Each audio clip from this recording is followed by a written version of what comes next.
Rover, I sent to farm artifacts in Genshin Impact. Well, what the hell? There's actually a chest in here, by the way, if anybody doesn't know this. If you go to the very top of the tower in Septimont, there you can jump off, do Leap of Glory, there's a test. But anyways, that's besides the point. The last video I made, I was talking about why I think Withering Waves is a lot better than Genshin as a former Genshin player. And it got pretty good response when it comes to like the things I was able to talk about with people in the comment section, right? Got a lot of really insightful opinions and whatnot about whether or not like they agree or whatnot. Most people were in agreement. A lot of people were former Genshin players. They were like, okay, you know, these are the problems that Genshin had. WuWa seems to have fixed a lot of these problems, and there's just so many other things that we just like about Withering Waves. But I also did get a couple of comments from people that were saying the opposite and still saying that Genshin was better. I did notice a trend though. Typically with most people that say Genshin is better, they can't exactly give me a reason why. And I did say in the last video, you know, like I freaking got hit by a car, and that's what it took for me to realize that Withering Waves is peak. What do you, maybe you also need to get hit by a car. If you disagree, prove me wrong. Instead of letting you prove to me why it's better, I will instead prove to you why it's worse. I do want to say that there were a couple of people that had some really valid reasons for why they do like Genshin more. A lot of those reasons come down to storytelling or just preference mainly. So if you just prefer the stories in Genshin or you're more attached to them, that's of course a very valid reason for why you would like them more. But if you don't, then a lot of the gameplay or core gameplay mechanics and just a lot of the quality of life stuff in Withering Waves is a lot better. And I can explain just on a basic level, even not as an expert myself, what's better about Genshin, about what's better about Withering Waves when compared to Genshin. So first things first, one of the first things I want to talk about here are going to be farming. Now when we're talking about echoes versus artifacts, which is a really important factor because it means a lot when it comes to how strong your characters are. For one, I just want to talk about it, by the way. Jinshi, I made her a lot better. She was 21% crit rate at first, and she also had like 160 crit damage or something like that. I got her a lot better stats. Here, I farmed her a decent bit. Just don't look at my resonance liberation damage bonus or resonance skill damage bonus. We don't look at that. Just look at the damage here. And also, I did change some stats on Brant as well. Brant looks a lot better now too. Probably could do a little bit more crit rate. I guess if that's the case, I was thinking maybe mono fusion, maybe too. I don't really know. I don't know. It's better. I'll get that for sure. But yeah, either way. To touch back on artifacts versus echoes, this one's a very obvious one. Echoes are unlimited, artifacts need resin. So this is a very important thing when it comes to a gacha game, how much you can actually farm for resources and materials, especially when it's a gacha game like this, where your resources and materials determine how strong you are, and especially when those resources and materials have different chances hidden behind them, right? So there's different gacha even within those. When you're farming for artifacts in Genshin, you have to fight a boss or fight certain enemies to get the higher tier artifacts, the ones that you're actually going to be running if you're going for like the strongest content and you're just trying to have your team be relatively strong, or at least, let alone like top tier strong, right? In Genshin, you have to spend resin to farm those, which means you're limited and gated on that, how much you can farm per day, per week, and so on and so forth, which causes a pretty big problem when stats on the artifacts are randomly generated. In Withering Waves, stats on the artifacts also are randomly generated when you level them up. But the difference between that and Genshin is the fact that these stats, or these, even on bosses that have their specific domains and whatnot, or just different things that you're going to be finding when you're walking around Solaris, you can pretty much farm these infinitely. You can, so if I wanted to, let's say, farm this guy, I could go here, go to the index, and let's say I want to farm that one guy. I need more of them. I could do this, just detect them, and it's going to keep tracking them. I can kill this one, it'll show me another one on the map. I can keep doing that, and keep finding them. Whereas in Genshin, if I don't have my resin, I'm not going to be able to farm those, and I'm pretty much done for, right? I just have to take my break, say, okay, well, you know, I've done my dailies, I've done my farming, there's not really anything else to do now. That's it, right? That's where the gameplay typically ends.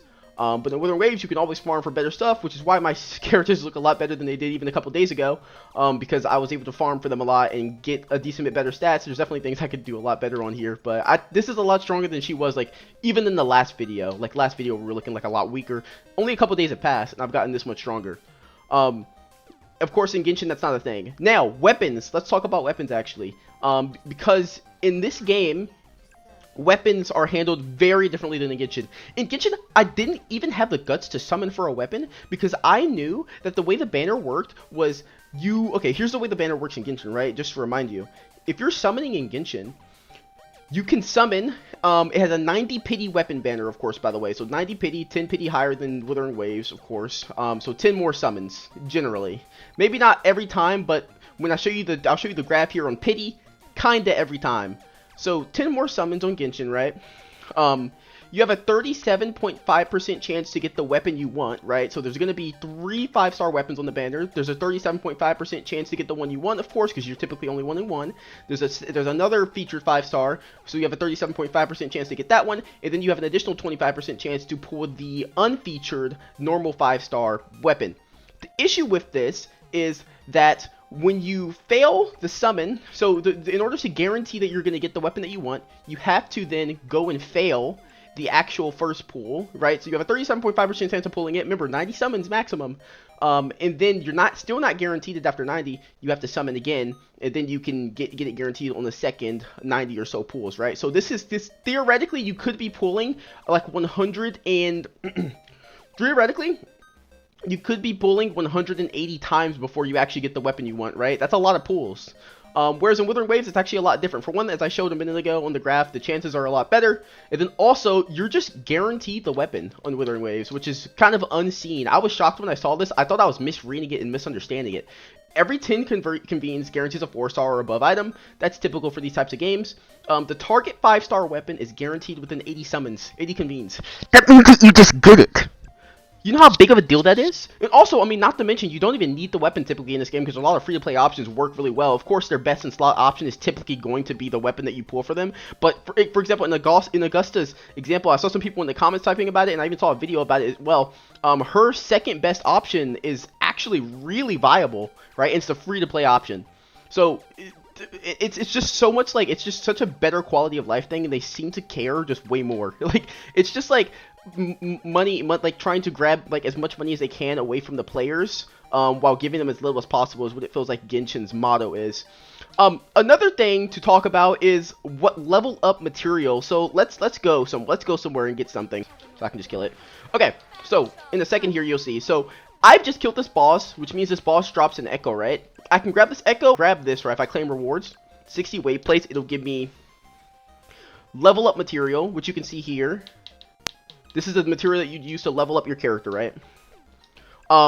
So if I'm leveling up Lupa, for example, I would get that. And the thing about this is it's such a big change from the way Genshin handles it. In Genshin, when you're fighting a boss like that, now I don't know if you noticed, that boss immediately respawned. It came right back here for one, so this is another thing. You don't have to wait as long. The boss is back. It's up. If I fall down, it'll be here. I don't want to actually fight it again, but if I fall, see, it spawns right there. In Genshin, I would have to wait a couple minutes, maybe rotate bosses. I remember rotating bosses to get to kind of be able to farm stuff more conveniently, right? But another thing that's really interesting is talent materials. Now, this is a really funny one, actually.